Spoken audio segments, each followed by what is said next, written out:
Thank you all for coming to our event today on challenging social issues through economics and entrepreneurship. And my name is Lizzie Brand, and I'm the president of the Junior Economic Club. And we're hosting this event today in collaboration with the Council for Economic Education. So a number of you have participated in the National Personal Finance Challenge and the National Economics Challenge.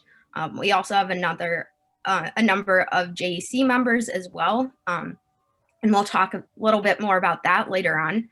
But this is a really great opportunity to learn about how economics can be applied to the real world.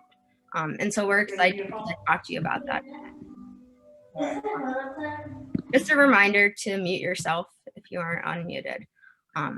But just as a quick overview of the Council for Economic Education, they aim to equip K-12 students with tools and knowledge of personal finance and economics so that they can make better decisions for themselves and their families and their communities. And so we're really excited for this collaboration and to talk more about this event. If everyone could introduce themselves in the chat, maybe just saying your name, your city, and your grade. We have students from all across the US here today. I believe it's over 15 to 20 cities. And so we really have a lot of people from all over the country. So we're excited to meet all of you as well. Just as a quick overview of the event, we'll have our opening remarks, and then Miss Amelia O'Rourke Owens will speak, and we'll have a short Q&A session afterwards. And then we'll have Miss Willene A Johnson speak at 1:30 later on, and then we'll have Mr. Alden Richards speak and lead a social entrepreneurship activity where you'll meet students that are attending here today. And after that, we'll have just an overview of what the Junior Economic Club is, how you can better explore business and economics as a high school student, and just opportunities that are available to you as well. So yeah, we're excited to talk more about that today. On the next slide, we'll just give you a brief overview of what the Junior Economic Club is. So we were founded in 2014, and we're an entirely student-run 501c3 nonprofit organization. And we provide members with equal opportunity for business exposure. And we aim to introduce high school students to business and economics through weekly member engagement events, quarterly economics forums, and ongoing community initiatives. And so though we were founded in Chicago, we've since expanded to 8 new cities across 4 countries. And so we're proud to offer a fully funded membership to 550 students from across all of those cities and over 75 high schools, where students get to connect with each other and attend events in person and network with business professionals as well. And so we'll talk a bit more about those economics opportunities later on, but we can go over just more of the event specifics today as well. So the first portion of our event is speakers, and we can go on to the next slide from here. So I'll pass it off to Blake to introduce our first speaker here today. Thank you, Lizzie. So our first guest speaker today is Amelia O'Rourke Owens, and she is the Associate Director at America Saves, a campaign managed by the nonprofit Consumer Federation of America. In her role as Associate Director, she explores initiatives and innovative ways to improve financial outcomes for youth and manages the America Saves for Young Workers, a campaign that encourages young Americans to utilize direct deposit in order to save, build wealth, and reduce debt. Prior to joining America Saves, Amelia worked as a staff attorney at Reinvestment Partners, where she started a community economic development legal fellow. At Reinvestment Partners, she focused on real estate and taxes. She managed a statewide zombie foreclosure remediation effort and participated in numerous national and state level tax advocacy efforts. Amelia also served as a law clerk at North Carolina Department of Justice in the Consumer Protection Division and as a policy intern at the Center for Responsible Lending. Amelia received a Bachelor of Arts from the University of North Carolina at Chapel Hill and her JD from North Carolina Central University School of Law, where she graduated summa cum laude. Without further ado, I'll pass it off to Ms. Owens to tell us a bit about herself and her role at America Saves. Thank you, Blake, and thank you all so much for having me here today. I have prepared some notes, but I'm hoping to also just engage with everyone on the call today conversationally about a number of very specific data points and then broader systems that I hope one day all of you will be operating in and moving through. So I am Amelia O'Rourke Owens. As Blake said, I'm the Associate Director of America Saves. And one of my jobs there is to manage our America Saves for Young Workers program. Our mission as an organization is to empower all, particularly those who are financially vulnerable, to save effectively in order to reduce debt and build wealth. And America Saves for Young Workers, to give some perspective on some of the data points I'll be sharing early on today, is a national program that's offered through youth employers nationwide. Collectively, our partner programs employ over 200,000 youth. And most of those employers are city or county government programs or nonprofit employment opportunities. We provide online financial capability training to teenagers and young adults going through one of their first or early job experiences.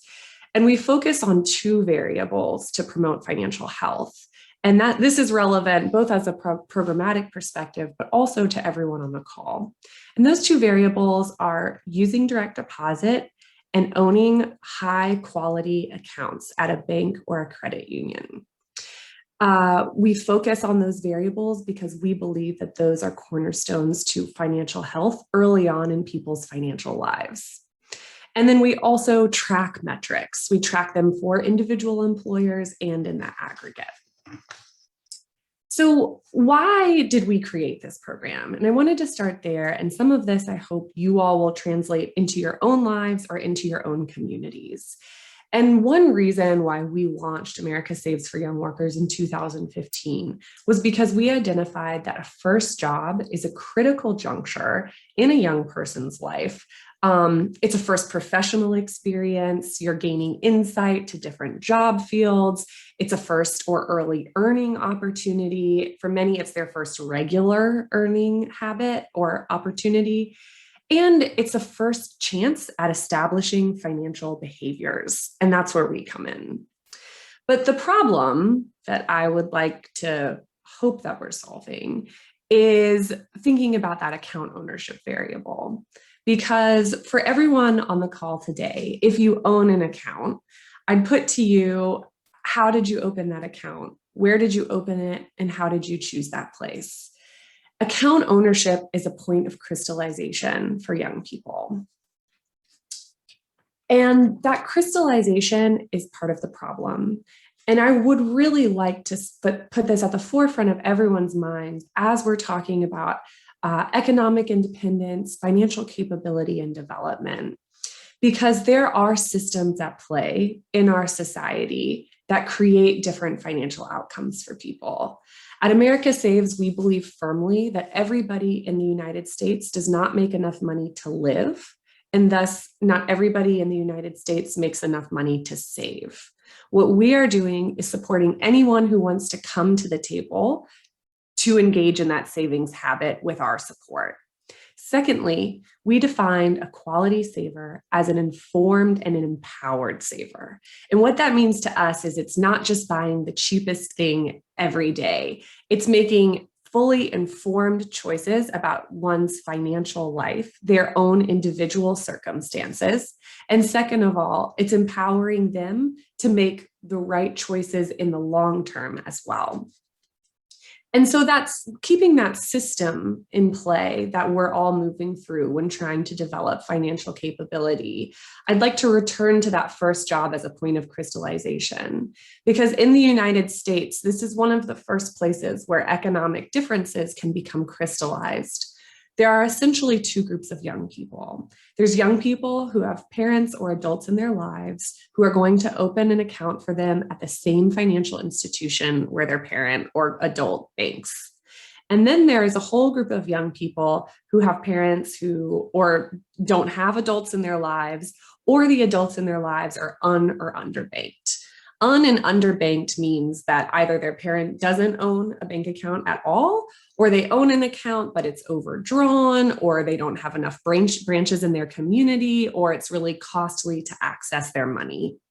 And so that's a point of crystallization, because if account ownership is a cornerstone to healthy financial behaviors for young people, and then their first experience getting an account is just largely dictated by their parents' interaction with accounts, then we're setting ourselves up for multi-generational effects of financial independence.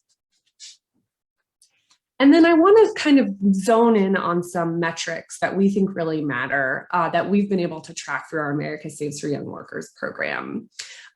First of all, the number of young people who used direct deposit in 2019 was 66%. But the percentage of young people who used direct deposit in 2020 was 47%. And what this indicates to us is that while we had been building that first variable that I mentioned, direct deposit utilization, it requires constant input of energy and attention. As young people continue to get older and continue to move into their first job opportunities, we have to remain focused and vigilant. We can't kind of rest on our laurels after a successful year, because the following year, there will be a whole new cohort of young people coming through their first job opportunities. And if you all recall, in the summer of 2020, we were in about our second month of lockdown as a result of the pandemic. And so a lot of youth employment programs were either eliminated altogether, greatly reduced the number of youth that they were employing, reduced the amount of pay that they were receiving, and also had to change a lot of their work systems in a very, very short period of time. And as a result, what we saw was a significant drop in the number of young people using direct deposit. And that's because a lot of these financial capability add-ons that we're normally so vigilant about summer to summer, year to year, fell off in a desperate attempt to readjust to accommodate the pandemic. And then also another interesting variable is that in 2019, the top 3 savings goals were education, then clothing and shoes, and then an emergency fund. I'd like to come back to those savings goals in just one second. But in 2020, we saw that the second and third savings goals switched, and with a pretty significant point swing. So that the number 1 saving goal was still education, but the number 2 selected savings goal in the summer of 2020, again, our first summer of COVID-19, was an emergency fund. And what this to me was an indication of is that we were seeing and feeling the effects in young people of the economic stress that the pandemic was already starting to cause. And so then I'd also like to examine some of the long-term impacts of the program America Saves for Young Workers to contextualize just why this is so important, and why I'd like to argue that these 2 variables are critically important, no matter how boring they might be. So first of all, young people who completed our program have higher rates of saving account ownership, even compared to a low-income cohort of young people nationwide. Following their summer employment, young people who completed our program had savings rates that exceeded that of national low-income youth by 34%. Second of all, instilling this behavior of saving and focusing on these healthy financial behaviors from this very first earning experience establishes a habit. And that's ultimately what we want to do. And that's what I would encourage all of you to be focusing on as you think about making social impacts and social change when it's coming to financial capability. Savings and healthy financial behaviors are all rooted in habit. And so what we saw is that following their summer employment program and completing America Saves for Young Workers, 80% of young workers had established a savings pattern. One thing that I like to joke about, and I'm kind of telling you all my secret, I guess, because a lot of you are my target audience with some of these interventions, is that my colleagues who work with adults are focused entirely on changing behaviors. They are working with people who have already established a certain system or lack thereof. But with teenagers and young adults, we have the exciting opportunity to work with learned behaviors. So from the very first time a young person is earning a paycheck, they're also saving, then that's an association that's going to carry forward. And we've seen statistically in our studies of our program that that works, that's effective. And we also know that that habit continues. Youth continued to save after their summer work experience, with 61% of young workers still depositing to their savings account, even without having a regular source of income. So I wanted to kind of contextualize that direct deposit and account ownership seem like such small variables. They're definitely not exciting or shiny or interesting, but these are the building blocks that we can build other healthy and safe financial behaviors off of. And that's what I wanted to put on all of your radar today. A lot of times when we're talking about financial capability or financial independence, we can fall into the bad habit of looking only at individuals. And what that looks like usually can accidentally come out as blaming individuals for their certain financial situation. And as I said at the beginning, that's not taking into account the many systems that people are navigating. So thinking of our theme today with everybody on the call, challenging social issues through economics and entrepreneurship, I wanted to put that in everybody's mind, that thinking about going back to that crystallization that I first mentioned at the beginning of this call, that account ownership is a cornerstone to financial health. It provides stability, financial confidence, and a vehicle to put into practice other healthy and safe financial behaviors. But not just any account. It has to be a high quality account with transparent terms so that young people aren't suddenly hit with, for example, astronomical maintenance fees once their direct deposit ends. Building financial health for young people, and particularly those from low-income families, but all young people, is essential to ultimately then building wealth in America. And so I'd like to put to everyone on the call today, how can you be part of the solution for these problems? And first of all, I think there's a simple answer, which is I hope that you'll put these practices into place for yourself. Finding a healthy account. It's okay if it's with your parents, if it's a good institution. Saving some portion every time you earn a little bit of money. It doesn't have to be a lot, just a little bit every time. And then also thinking about challenging social issues through economics and entrepreneurships. I wanted to close today by putting to you a few questions that I hope that all of you will consider as you move through what I'm sure will be stellar academic pursuits and wonderful careers. First, as you embrace, if you choose to embrace your entrepreneurial spirit, I encourage all of you to think, what is not worth it to earn that extra dollar? Think about when you were on the other side of the coin, when you were opening your first account, when you were working at your first job, when you were engaging in any of these first things. Consider the impact on the community, your family, the environment, and yourself and your own mental health. What are the limits? It's okay to find them and it's okay to set them. And then how are you making your community a better place? Entrepreneurial spirit is amazing and it's part of the American ethos, but it has its limits. And so what ways can you embrace that entrepreneurial spirit that you may have and also be making your community better? What are ways that you can focus, for example, on local reinvestment? How are you reinvesting earnings from your business into your local community? And of course, how are you engaging with healthy financial institutions to practice healthy financial behaviors and pass that on to the next generation? With that, I'd like to close and put it back to Blake. But thank you so much for having me here today. It's a pleasure. And I look forward to seeing what all of you do in your careers and educational pursuits. Thank you for that presentation, Amelia. I think that we all gained a lot of insight into what you do at America Saves and also the importance of account ownership and financial tools on improving economic outcomes. So I did get a few questions in the chat that would like to be asked anonymously. The first one is, what financial help options does someone have if they live in an or underbanked community? That's a great question. We do offer one resource, which is a checklist for identifying a high quality account. I do not think that technology is going to be the answer to all of our financial ills, but I do think that one really exciting thing about our new frontier of online banking is there are a lot more opportunities for quality access to accounts through online banking. And so bank branches are important.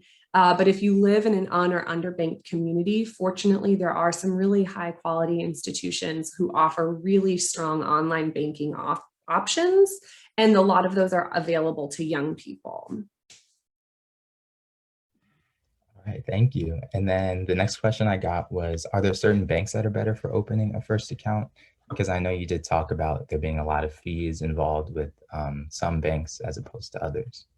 Yes. So what I will say to this is that, yes, there are definitely banks and credit unions that are better and worse. And just because something is a bank doesn't mean it's bad. And just because something is a credit union doesn't mean it's good.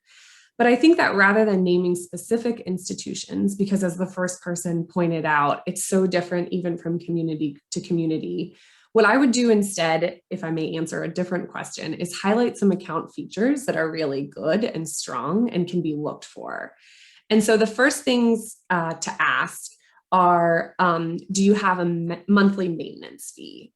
A lot of times they have these really complicated labyrinth analyses that you have to do in order to waive monthly maintenance fees. But then if you miss just one of those criteria, they can charge you sometimes $15 or $20 a month for monthly maintenance fees. So what I would do is recommend finding an institution that has one straightforward and very low monthly maintenance fee. For example, my credit union charges you $1 a month no matter what, or one that doesn't have them at all. Second of all, ask questions about minimum balances. You want to make sure that you know that for your checking and for your savings account. And if those numbers are higher than $25, it's probably not going to be the right account for you. And then finally, there are certain variables that are specific to you and your needs. And so if, for example, you get a lot of checks from a family that you babysit for, having an in-person branch or mobile deposit is going to be a crucial feature that you want to make sure, if it's online, doesn't come with a fee, or that you do have bank branches or credit union branches nearby in your community. Some banks or credit unions engage in resource sharing so that you can use ATMs that are out of network, that don't belong to the same bank or credit union, for no fee. So think then, after those first two, about what you need from your specific bank or credit union, and then write yourself a list of questions to make sure that you're going to have access to what you individually need for that. That was definitely a lot of good information that everyone on this call can use. So I actually had a question for you. How were you first introduced to your work in financial capability, and what kind of drew you to America Saves? That's a great question, Blake. I have a legal background. I went to law school, and I actually went to law school thinking that I wanted to do immigration law. But what I learned in law school is that I actually prefer to do what I think of in my mind as systems work. So immigration law is extremely important, but you're helping individuals navigate a complicated and unjust system. For me, I wanted to be working further upstream on those systems that are in place in the first place. And so in law school, I became really heavily involved in community economic development work, which is very based on local economy and place-based wealth building. And also consumer protection, making sure that people or businesses who are taking advantage of people in order to earn that extra dollar were being held accountable for what transferred over to predatory practices. And so in doing consumer protection policy work, I learned a lot about finances. I learned a lot about what's good and what's bad. And then with America Saves, I had the opportunity to then translate that work that I was doing, going after the bad guys, to the people who are impacted by it. And so again, with America Saves really focusing on building informed and empowered savers, I'm able to kind of translate what's very technical, legal, financial jargon into everyday lay people's terms to try to help them achieve better financial outcomes when navigating these systems. Thank you for taking the time to talk with us today. That is all the time we have for questions. And I think since everyone here is a high schooler, we all definitely learned a lot from you. And we'll use the information to, be financially empowered and hopefully have stable financial outcomes in the future. So now, without further ado, I'd like to pass it off to Leo to introduce our next guest speaker, Willene Johnson. Thank you, Blake. It's my pleasure to introduce Willene Johnson, the former Vice President of the Federal Reserve Bank of New York. So Willene A. Johnson advises national governments and international organizations on issues related to finance and development. And recently, she's been focusing on building capacity for the security sectors in African countries and has designed workshops for practitioners engaged in resource development, peacekeeping, and economic reconstruction. Dr. Johnson served as the U.S. Director at the Africa Development Bank, member of the United States Committee for Development Policy, and as a chair for the Sub-Saharan Africa Advisory Committee of the United States Export-Import Bank. Her work on African finance benefited from her 20 years in the Federal Reserve, where her research assignments and operational responsibilities in foreign and international exchange and international finance included work on Latin American and European markets.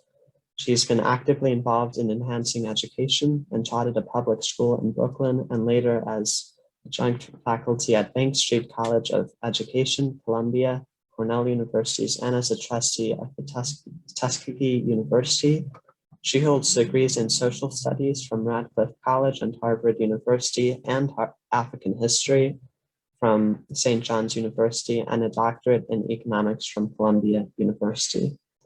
And before we get started, I'd just like to remind everyone, if you have questions throughout, please privately chat them to me and indicate whether you'd like for me to ask it anonymously or if you'd like to ask it live. But without further ado, I'll pass it over to you, Willene Johnson. Thank you for your time here today. Thank you very much, Leo. And I'd also like to thank Blake Berry for inviting me and others in the organizing committee for including me as part of what I can see as a very interesting program. I hope that we will have time for questions and answers so that I can learn from you as we join in this program that relates both to economics education and also hopefully to your future career as economists. I hope that we can introduce this career to you. Certainly when I was in high school, I did not have the opportunity. I went to a science high school, and of course we all knew of physicists and physicians and mathematicians, but we didn't have much of a chance to meet economists face to face. And so I hope that your experience will be a little bit different, and given the greater tools and access that you have to the entire world, hopefully you'll want to learn more about this field. I would like to actually speak about your very intriguing topic, which is one of challenging social issues through economics and entrepreneurship. I guess that I have no question in my own mind about my being attracted to economics because of the opportunity that economics provides to make a difference in the world. And so I became an economist, partly because people encouraged me to do that, but partly because I'd had a chance to see what was going on around me in Brooklyn, where I grew up, as well as to work and visit in South America, in the rural areas of South America, and understand some of the economic challenges that people were facing in those situations.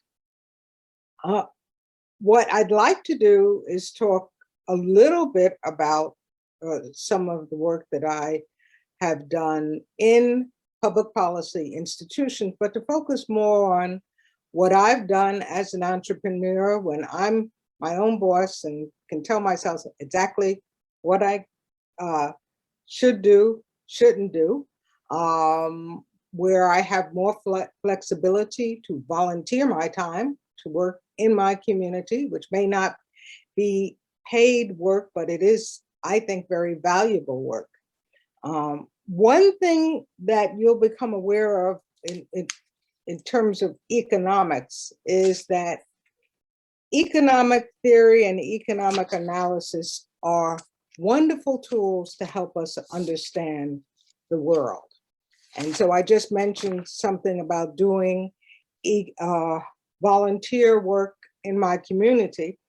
And I can mention that the president of the National Economics Association, a professor at Bucknell, whose name is Nina Banks, has just done a study about the enormously valuable contribution that Black women have made to their communities. And she was able to estimate that through economic analysis.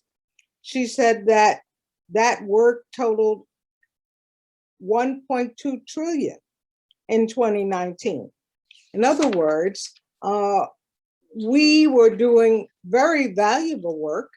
It has not been included in the gross national product of the United States, but the work that Nina Banks does, Professor Banks and other economists, helps us to understand that we need to measure what's going on around us, perhaps more carefully than we have before.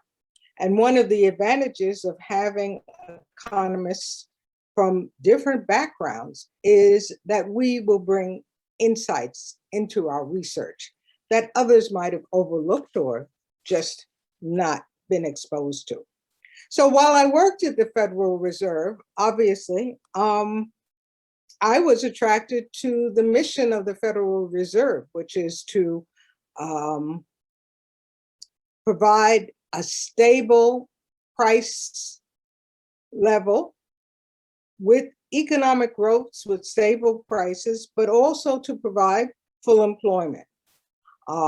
That's the overall mission that all the Fed economists are working for. Some of us were working in banking. I also worked in foreign exchange. But we also were concerned as economists and as managers that our organizations be fair. And so I personally was also involved in promoting and supporting fair employment within the Federal Reserve Bank of New York, where I worked for almost 20 years.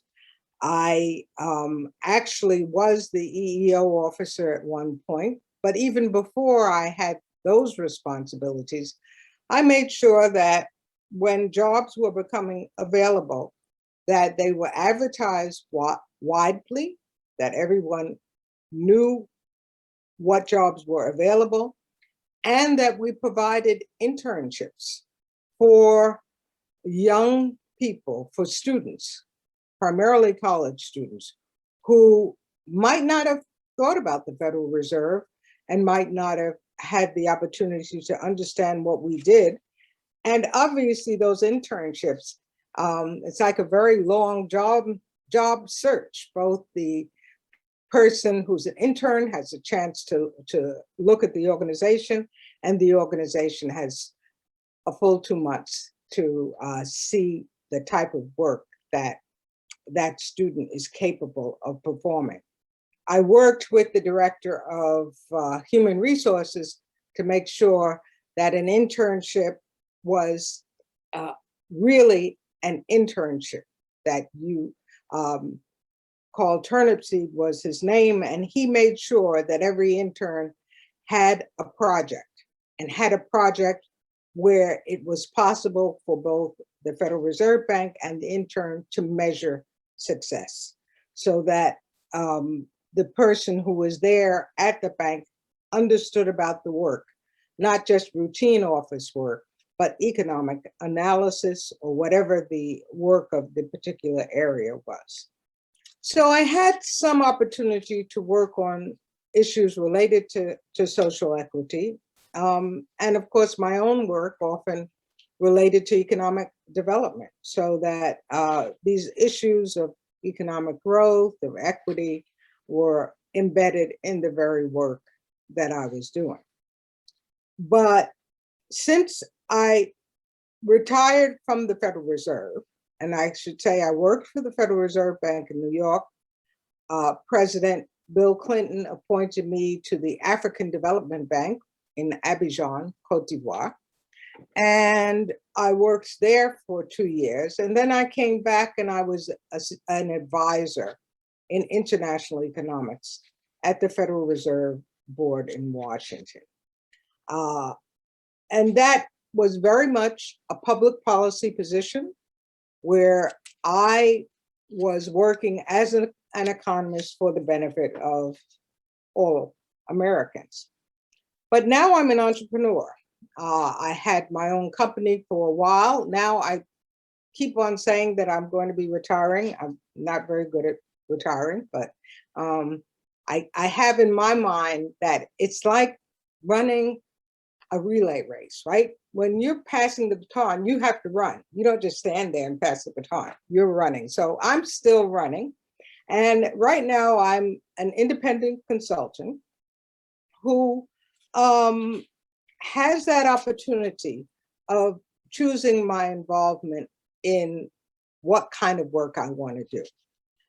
My work is primarily international, and yet it is international work that allows me to work directly with the social equity issues that I'm concerned about. When I was working at the African Development Bank, I was troubled by the fact that so many of the projects that we had developed have been destroyed in war, destroyed in conflict. And obviously, as a New Yorker, I lived through the upheavals of the 1960s, when many things in my own neighborhood were destroyed. Many of the stores were destroyed, as well as some of the housing was destroyed. And so I understood that in order to have real economic progress, we need to have peace. We need to have security. And so I have decided to focus in my work on issues that relate directly to building social equity and minimizing conflict, using economics to build stronger societies. And clearly, societies where people are not discriminated against because of their ethnicity or their gender or what part of the country they came from would be societies that would have a greater opportunity of building resilient societies, so that if there is a shock, let's say a famine, a pandemic, like what we're experiencing, if those societies had been built in a way that's fair, that is just, then there's a greater probability that we would emerge more quickly from that pandemic and suffer less in the course of it. So I now spend a lot of my time working with African countries who are in the process not just of overcoming poverty in their countries, but of building democracy in their countries. And I remember very clearly, because I was part of the civil rights movement in the 1960s, I remembered very clearly that Dr. Martin Luther King Jr.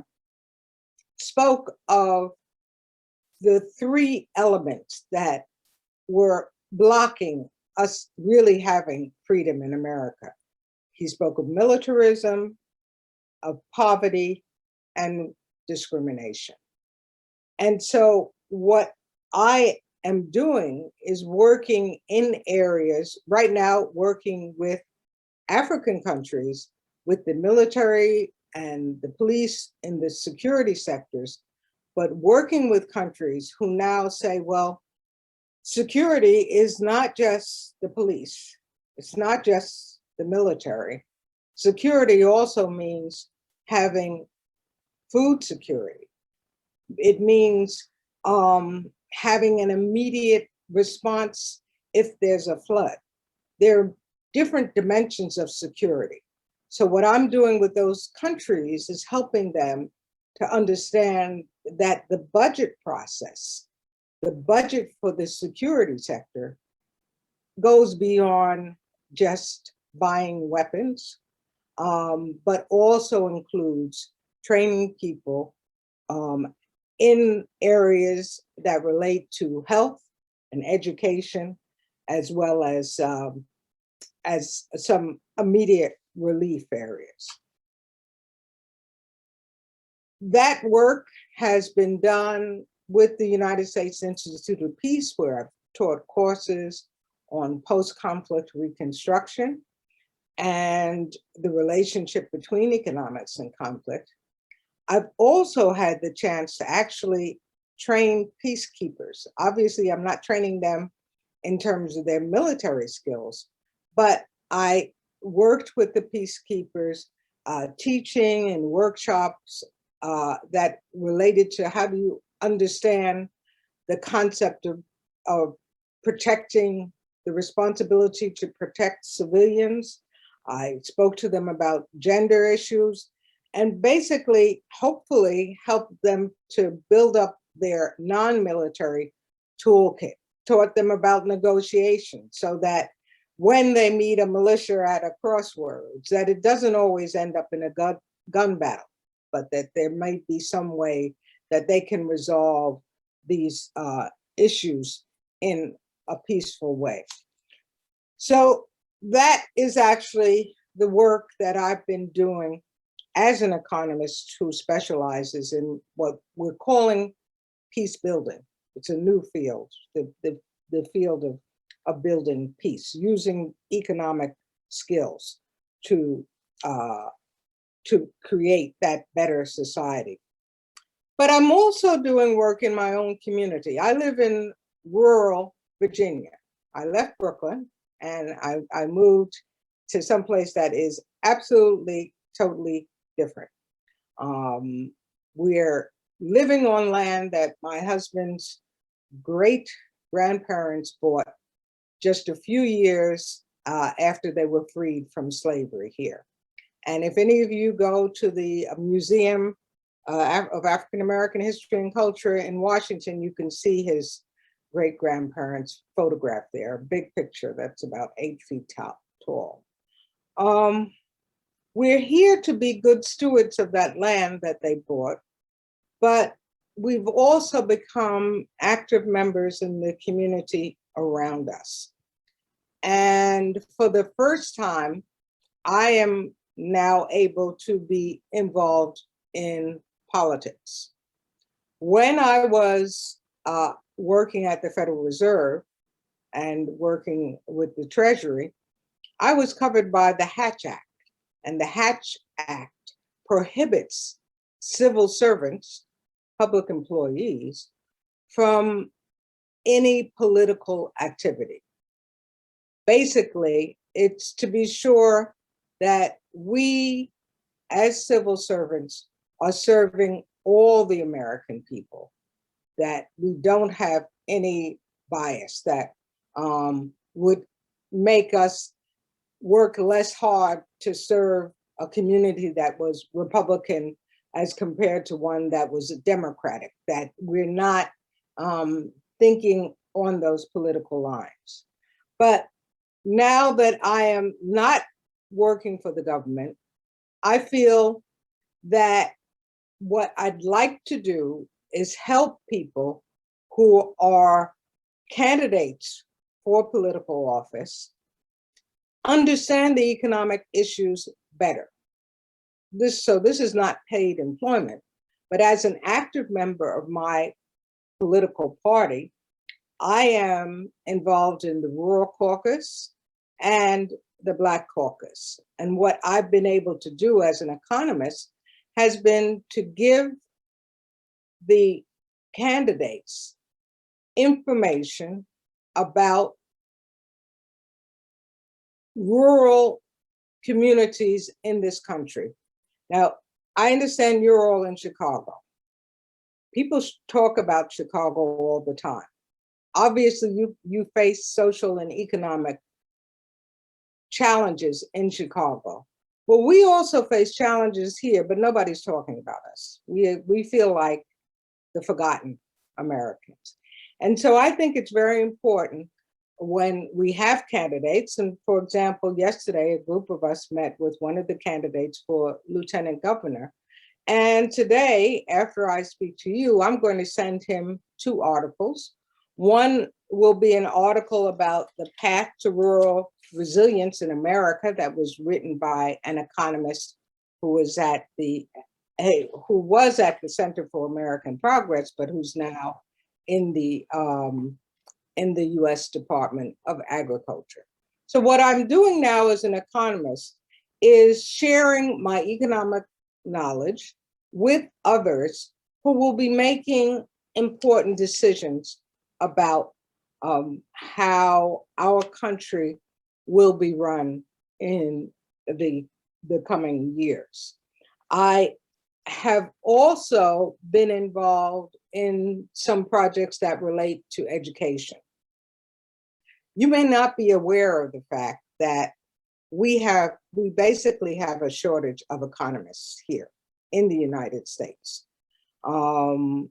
And so that most people, or almost everyone who graduates with a doctorate in economics finds a position.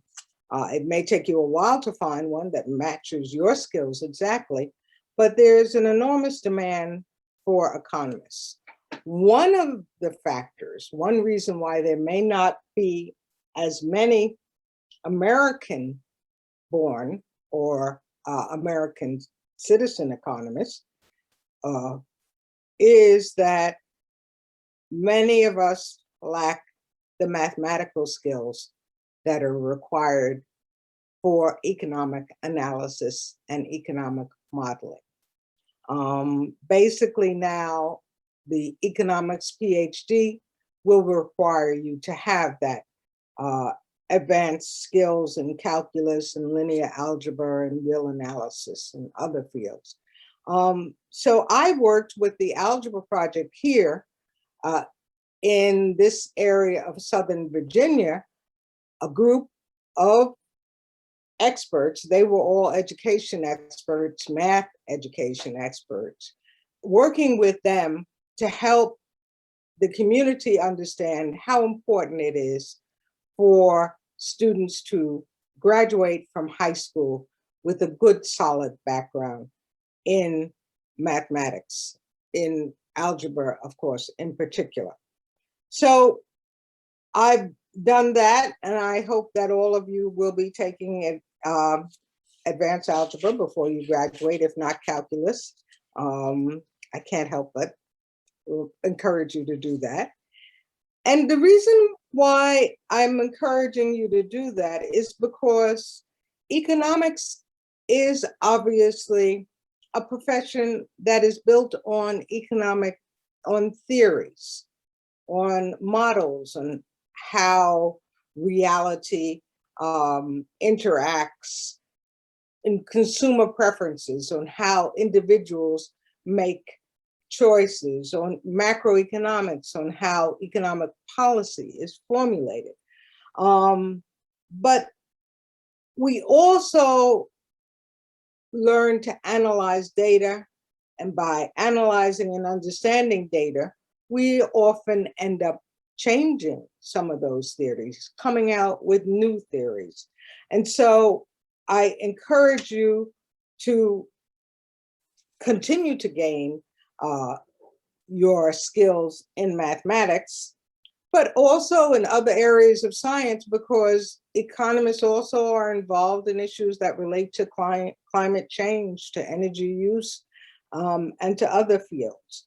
So although economics may be your core discipline, you'll need to have some other disciplines that you understand and other language that you understand in order to be effective in your work. And when we say language, I can't help but mention that my own career has been greatly enhanced by the fact that I speak several foreign languages. Now, when you grow up in New York, one fortunate thing is that you can have friends who speak other languages at home.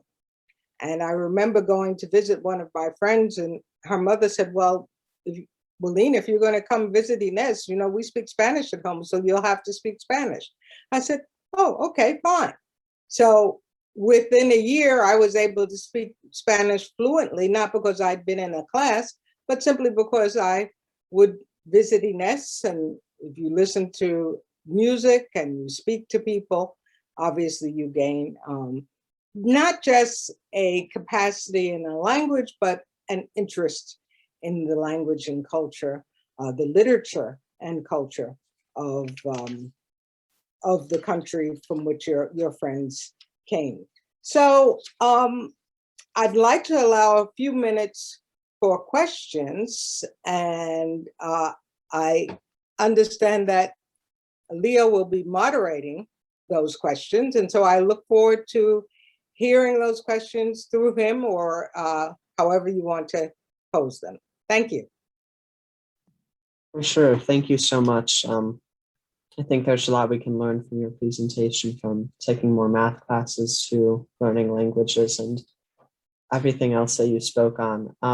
So we received a question that I'd like to be asked anonymously. What are some steps policymakers and community members can take to mitigate the disproportionate effect of economic downturns on minorities? I think the person who posed the question actually had the answer right in the question. What's very important is that economic policymakers have a true understanding of what the conditions are in the communities. The Federal Reserve has different advisory committees, but I would hope that all of the economic policy making institutions have some direct link to the communities, and also understand how important it is to look at the data. There is an economist, Rhonda Sharp, who is the president and the founder of a think tank in Virginia called WISE Policy Institute. And in that, she looks at issues related specifically to women in some of the scientific and economic fields. But in general, Dr. Sharp stresses the importance of disaggregating data. And so if you want to be sure that your policies are not having a disproportionately detrimental effect on one community versus another, it's very important that you actually measure what is going on in a community. And Dr. Sharp was one of the first people who said we need to look at the statistics related to COVID by ethnicity and by gender, as well as people they were already looking at it by age, looking at older people versus younger. But they weren't seeing what was happening in Black and Brown communities, or the data was not being collected. And so eventually, several senators put through a bill or proposed a bill that was passed, that all of the data that is collected related to infections of COVID indicates the ethnicity and race of the individual. So we have to first measure all the communities and then think pretty hard about what is an equitable solution where everyone, and when I think of policy, we have to recognize that when one part of our society is suffering, in effect, the whole is not functioning well. So that's what I can't say, oh, I'm good and I'm strong, except for I have trouble with my right hand. I have to be sure that I treat my right hand, whatever the weakness is there, make it strong, and then I'm strong. And sometimes we lose track of that. We think when we're focusing on one group that we forget we're just doing it for the advantage of that group. No, we're trying to make the whole country work better. But to do that, you have to understand what's happening in each community. Yeah, that makes a lot of sense. I suppose there were also a number of questions on your work in Africa. I think we have time for just one. So Good. What does, I suppose on the topic of entrepreneurship as well, what does the entrepreneurship sector look like in most African countries? And how does that compare generally to entrepreneurship in the US? Well, I think the first thing we have to understand is that there are 54 African countries. And so what you see is the full range of entrepreneurship. And let's just look in one area, digital entrepreneurship. What you'll see is that there are some countries that want to be active in that area, but they're just building the infrastructure. And then you'll have other countries such as South Africa and Kenya that have made enormous strides. In fact, Kenya was way ahead of the United States in terms of building digital cash transfers. And what one of the banks, and actually one of the pension companies has done, is they have actually developed a way that a self-employed person can make a pension, can add to a pension through payments on their phone. So that there is a wide range, but it depends on the government structure. First of all, having a proper consumer protection, and especially for borrowing from banks, to be sure that the banks are responsive to the needs of the small borrowers. It also depends on some of the very basic things like access to electricity. And so power is key. So those countries that have kind of, shall I say, an open-minded, competitive attitude like Kenya will score very high in terms of entrepreneurship. In others where the governments have been very closely regulated, or where there might have recently been a conflict, there is not as much. And obviously, a lot of the issues relate to how well women can manage their own business, because in many African countries, you have women who are active in the markets. Are they able to build those businesses to be larger scale entrepreneurs? And certainly I've been involved with microfinance institutions that are shaping their products to meet the needs of the small businesses and helping the small businesses to grow big. Definitely, that makes a lot of sense. I think we are unfortunately out of time, but I'd like to thank you for speaking with us today. Your presentation was very insightful and kind of illustrated how from a young age we can work to challenge social issues. And it was fascinating listening to you describe that through your own life story. So thank you for your time. And actually, we're looking for you at a young age to remember. I'm trying to stop running, so it's up to you to come up with those good ideas, to innovative ideas, and move into those leadership positions. We're going to judge you by the value of your ideas, not your age. Thank you.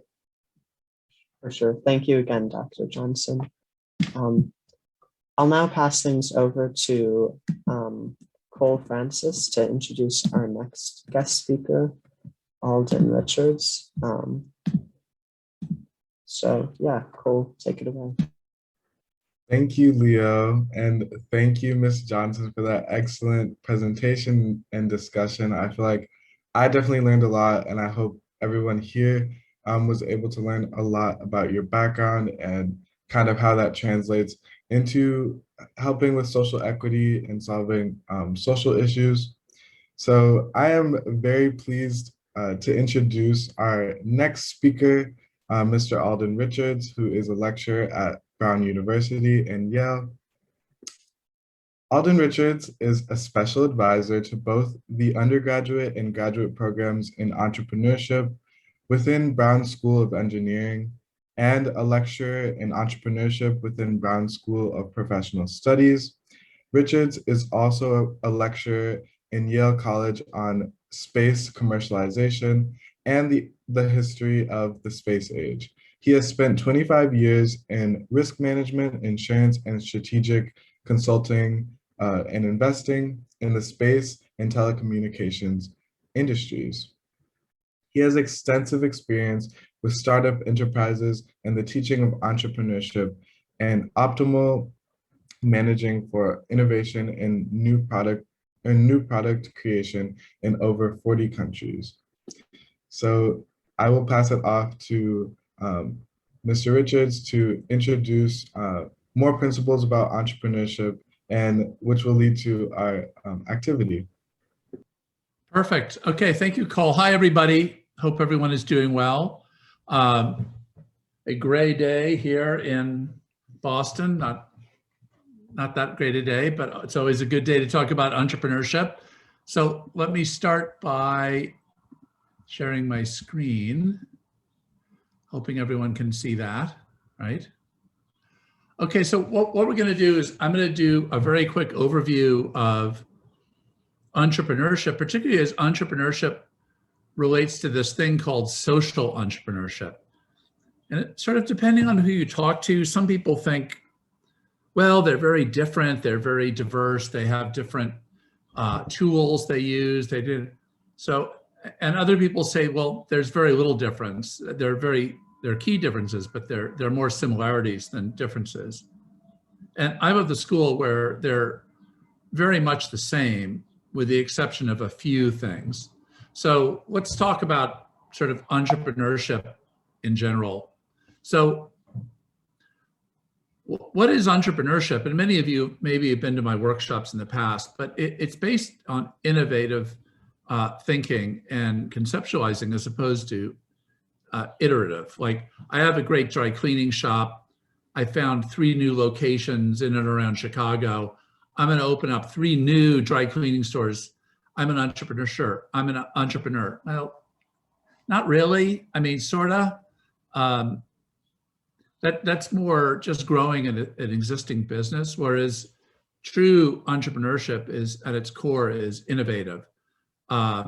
So it might be something like I have a dry cleaning business and I'm opening up 4 mobile dry cleaners that are going to drive around the county and not only clean people's clothes, but also deliver them. You know what I mean? Something more innovative. It also is a much more lean organization. Most startups that are admitted to any of the big incubators like Techstars and Y Combinators sometimes have as few as 3 people. Most have like 5 to 6.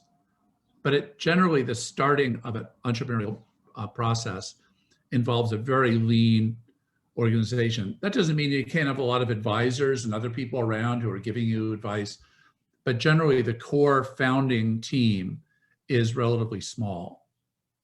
Entrepreneurship also has a global vision. Nobody starts an innovative product or service like Uber or Airbnb and says, we're just going to be in the West Coast, or we're just going to be in New England, or we're just going to be in the United States. The vision tends to always be global, and that this brand and this new process or product can be used by people globally. Of course, the downside is it also has a high level of risk, and failure is a welcome word within the entrepreneurial community. People fail all the time, and people would rather join a team of entrepreneurships who have had multiple failures than one that has never failed and maybe has one successful venture and thinks, you know, they're the kings of the universe and we have the secret formula. Nobody has the secret formula. It's always a high level of risk. So it's innovative, small organization, a global scalable vision. You heard that word a lot, scalable, and a high level of risk. So what's social entrepreneurship? Well, it's sort of all that stuff, but you're really in business to do good for a community, for a part of society, for the environment. Social good, of course, can be described in any number of ways, but that's a key attribute, obviously, of social entrepreneurship, is that it does good. The other aspect of it is, what are the metrics you decide to use? Well, how do you know you're, doing good and it was a good idea, but nobody's using it or no one's buying it, which often happens in entrepreneurship. And you don't use, with social entrepreneurship, you don't use profits as a metric.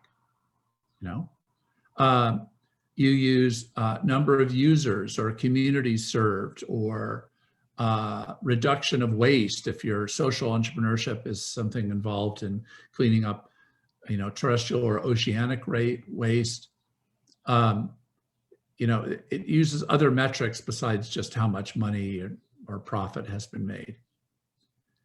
And in that same vein, it can be for profit or it can be nonprofit. Junior Economic Club is a 501(c)(3). It's a nonprofit. There are projects out there that are considered social entrepreneurship that do make a profit, but they also deliver a social good. So they tend to be very well received within the business community at large, and that's a trend I'll talk about later. And it solves a societal problem. Should go on to some. Some are strictly nonprofit. Where do they get their money to operate? Well, they get their money to operate from donations, or they get grants from government. There are also social entrepreneurship ventures that are part and parcel of a for-profit company or corporation that are just working on social good.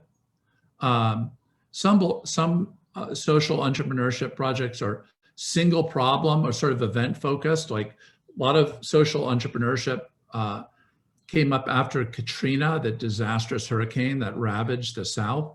Some social entrepreneurship companies, organizations were formed just to serve the social needs of the people who were displaced, who needed food, who needed water, who needed relocation. But once those problems were relatively solved, the ventures basically went dormant, or in the best cases, went dormant, but in preparation for future and similar disasters to happen.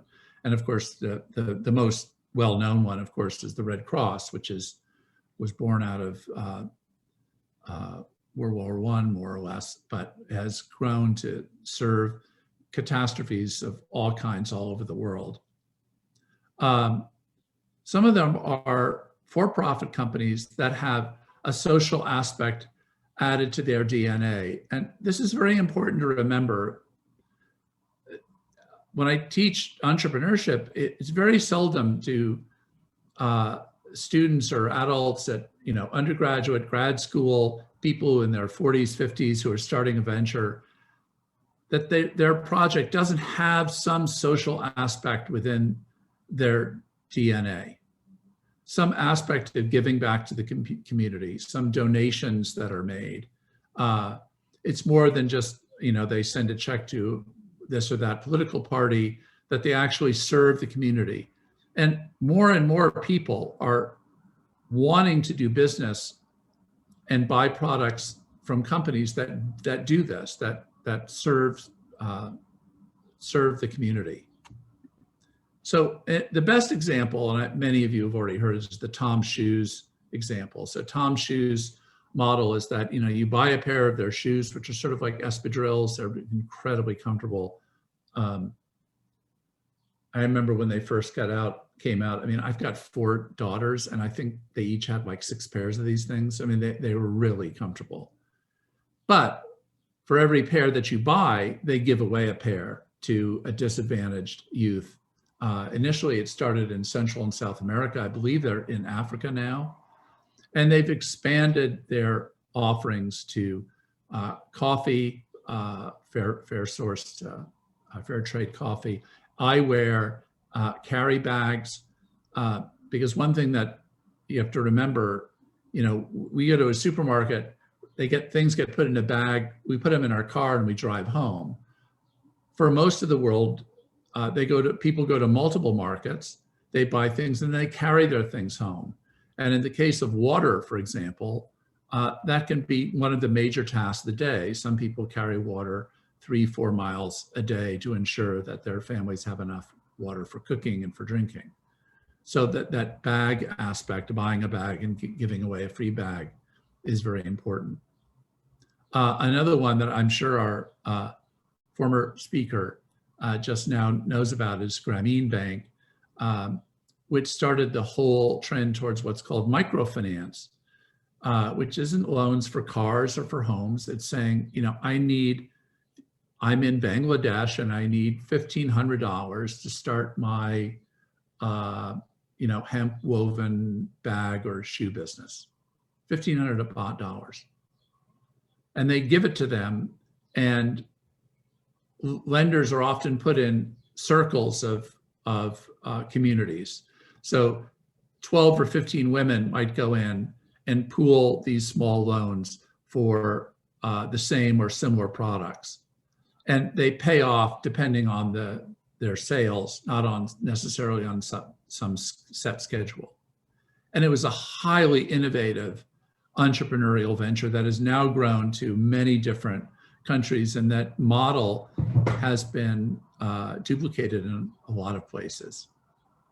In terms of goods, I was going to use Mealy, but Badala is a good one because that was started by a high school student like you guys. She went on some trip to Africa and saw a lot of interesting baskets, all kinds of sort of small consumer items being made in small quantities, and saw that how it was empowering these communities, but they had a difficulty getting these goods to markets that would pay a good price for them. So the company, Badala, was formed, which exports in large quantities these items that are bought at very good prices, often better prices than these groups of women could get locally, and sells them in sort of boutique stores throughout the United States. And it's become incredibly successful. So those are some examples of social entrepreneurial ventures. Tom Shoes is a for-profit company. I mean, they raised VC money, they're paying it back, fine, but they're still providing a social good. Grameen Bank is strictly nonprofit, okay, in the world of fintech or financial technology. And Badala is also for profit, but they use their profit to invest in other communities, mostly of women in Central and Eastern Africa, who are making, unique goods that would sell well. And now in the United States, although I think they're thinking of moving to, outlets in Europe, in the EU as well. Okay. Any questions about any of this so far? Does that sort of differentiate everyone between entrepreneurship and social entrepreneurship?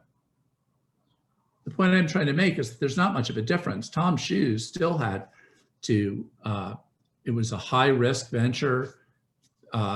They succeeded very early because they had a very diverse founding team.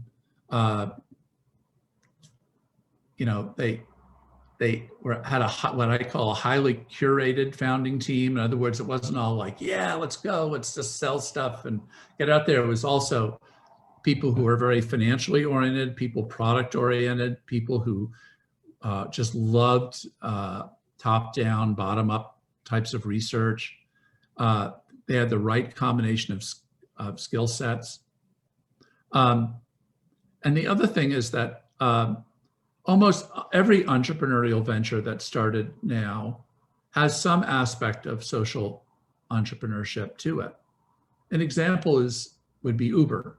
And I know Uber's gotten some sort of press lately, and I know they're trying to reformulate their value proposition to compete with other organizations like Lyft.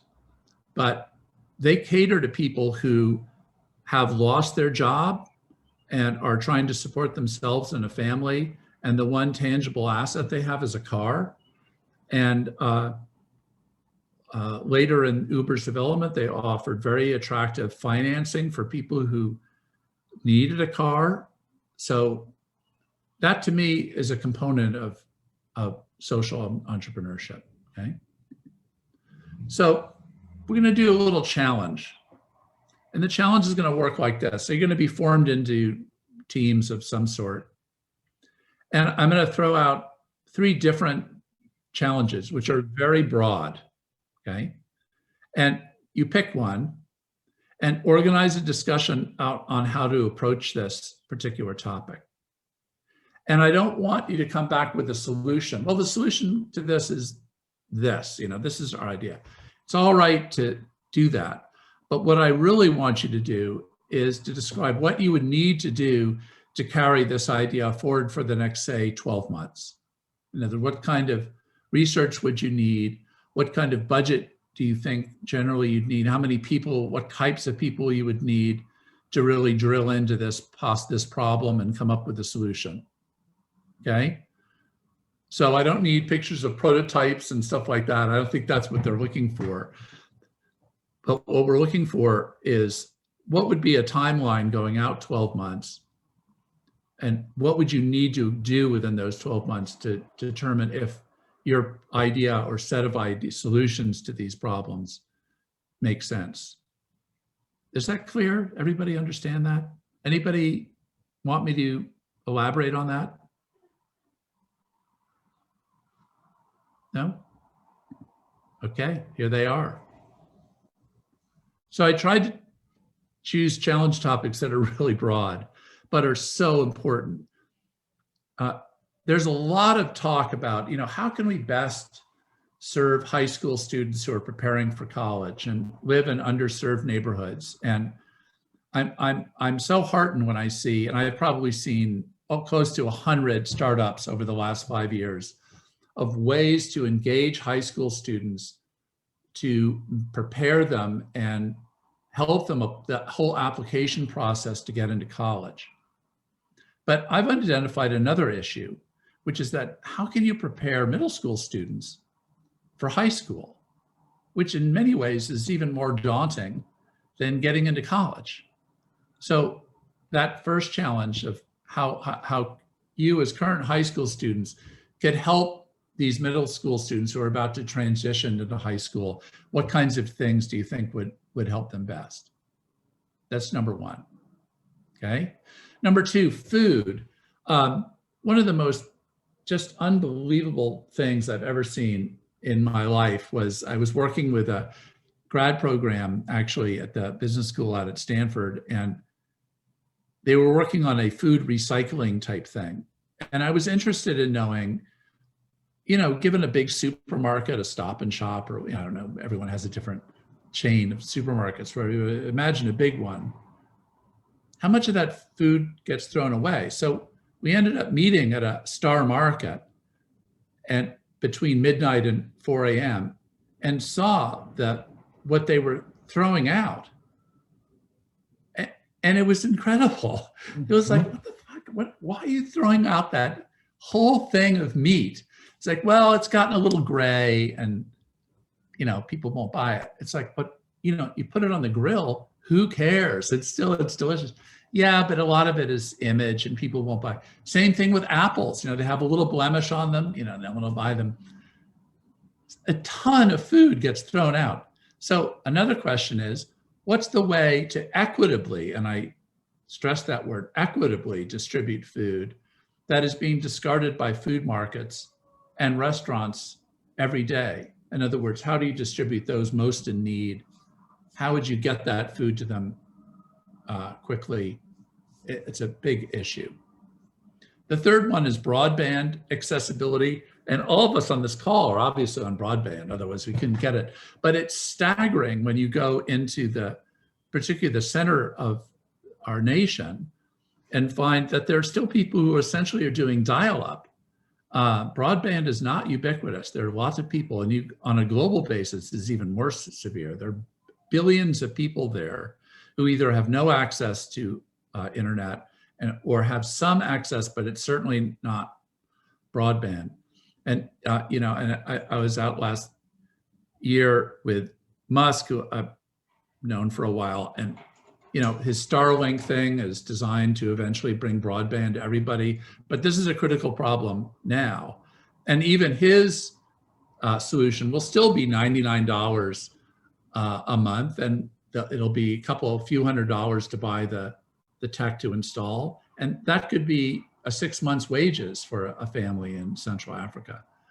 So you can look globally, or you can just look within your own communities. You can look at our country. I don't care how expansive you want to look, but how can we get what's the best way to bring broadband connectivity? And in what ways does it help the economies in whatever area you've chosen, you know, suburban, you know, within 20 miles of Iowa City, you know, within central cities, you choose the area, but I'd like to know how that could best be solved. So now we're going to move on to the next portion of our event, and just talking about how you can explore economics now as a high school student. So a great way to do this, I know we have a number of JC members here. We also have quite a few people who may have heard about it from the Center for Economic, or the Council for Economic Education. And so JEC is a great way to start getting involved.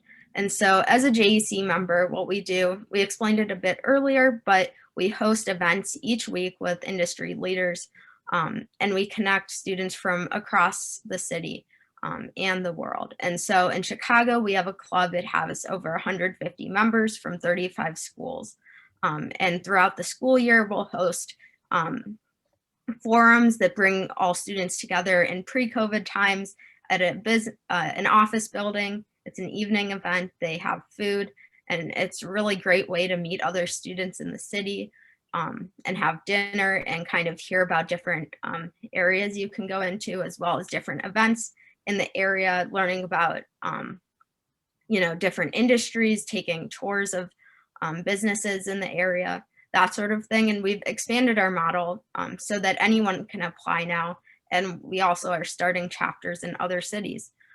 So it's a great way to just meet other people. And so through our educational seminars, we've had weekly events. In the past, we've had a number of chief economists. We've also had senior leaders talk about everything from diversity and inclusion to economic development and female entrepreneurs. So it's really a wide range of topics just to give you exposure to potential careers that all connect to economics, but have an interdisciplinary approach to them as well. So here you can see some of our events this year. And we've had a number of events. We've also had panels. Our goal is to prepare students for college and their careers. So we've partnered with different alumni clubs in the areas to host panels about that, including U Chicago, Harvard, Yale, and Penn, as well as speakers. And you can read more about all of our events here as well. And then the last part of JEC that is probably the most fun, and I've been a JEC member since my freshman year, and it was really a great place to make friends who had similar interests and have dinner and just meet such inspiring people. And so typically you'll get to attend these events in your city, and it's just a super cool experience. It doesn't and you meet people from all different schools and all different backgrounds as well. So here's just an overview of what we do at the Junior Economic Club. So in addition to our events, we also want to empower youth to get involved and make a change in their communities. So we have a number of ways we do that. We have a virtual accelerator program that's focused on entrepreneurship and helping you start a business. We have our careers in business program that pairs students with companies to intern. We have our international junior economist. That's a student-written economics publication. And we have contributing members, 30 contributing members from 7 cities that write about current events. We have our diversity and inclusion events every couple months where we have difficult conversations about rising social issues within the US, as well as our financial literacy camps that are run by JEC members, our website building initiative, and our college prep series to educate our members more about the college admissions and what to look for in when considering colleges. And so these are all great ways you can get involved. These are also just some of our chapters. So we were founded in Chicago, but we have a number of other chapters in Toronto, Atlanta, New York City, San Francisco, Nashville, Austin, Istanbul, and Dubai. And more recently, we've started launching chapters in Berlin and Tokyo. And we're interested in expanding to more cities. And so you can apply on our website if you're interested in bringing JEC to your city or joining JEC and being able to attend our virtual events if you don't live in a major city. So now I'll pass it off to Leo, who will talk just a bit more generally about how you can start preparing for your college and career as well. Sure, thank you, Lizzie. So as Lizzie mentioned, one of the best ways to do this is to obtain business exposure. And you can do this through the Junior Economic Club, where you interact with other business-minded students, network with economists and industry leaders. You can make an impact on your community. So as she mentioned, you can apply to your city's existing chapter or apply to start a chapter in your city. Additionally, many of you have competed in the Council for Economic Education's National Personal Finance or National Economic Challenges. These are also a great opportunity to learn about both economics and personal finance, build a team of students who are also interested in those topics, win awards and national recognition, and you'll have access to other opportunities led by the Council for Economic Education. So it's a great thing to continue doing going forward. And lastly, just staying up to date on current events. There's a lot of economic and business related issues going on in the world today. And ensuring that you're up to date will allow you to become a more informed citizen. And you might also discover new opportunities in economics. So with that said, that concludes our event today. I'd like to thank everyone for coming. If you are already a JEC member, be sure to register for our upcoming events. And if you're not, apply to your city's chapter or apply to find a new one. We'll send out a survey, a feedback form later, which we'd appreciate if you all could fill out. to allow us to design better events in the future. And if you want to stay up to date on the Junior Economic Club of Chicago, you can follow us on Instagram or LinkedIn, or visit our website at junioreconomicclub.org. So yes, thank you for coming, everyone, and we look forward to seeing you in the future.